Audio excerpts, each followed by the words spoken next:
So hello, magandang hapon sa lahat. Ngayon ay didemo ko kung paano kayo gagawa ng conduct grades. So lahat naman siguro meron ng summary. Then pag login ng mga advisor, ito na yung lalabas sa menu or sa navigation. Meron ng conduct, click lang ang conduct. Then diretso automatic kung ano yung advisor niyo, lalabas na yung mga pangalan. So para sa sinabi ko, ang encode lang is ang numeric score. Halimbawa 100, update.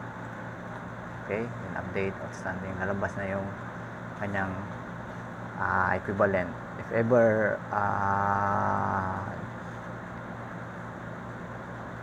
i-delete nyo or 0 kung hindi siya kasama, update 0 update para mablanko siya. Okay, then next, pwede nyo gamitin yung next or pwede nyo gamitin itong selection. So teho, then grade lang. So ganun lang. Then sa grade slip, sinama ko na yung conduct summary kasi kailangan yata i-print yung first grading. So select nyo na lang kung ano yung grading. Okay, then sa print grade slip, diretso na rin sa pangalan nyo. Select nyo lang kung ano yung grading. Halimbawa second grading, then Abellana Rain. So wala siyang grade kasi hindi ko nilagay. Ilagay natin ulit, try lang natin kung kagana ba. Halimbawa si Abellana is 100, update. Okay, then try sa print grade slip, second grading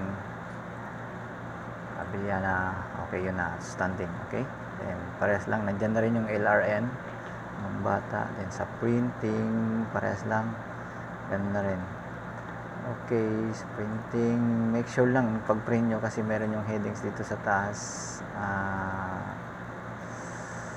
Oops, okay, so uncheck lang. Okay, then diretso na print. Okay, so yun lang.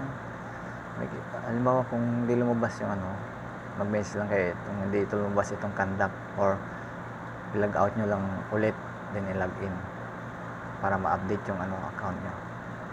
So yun lang po. Thank you and God bless.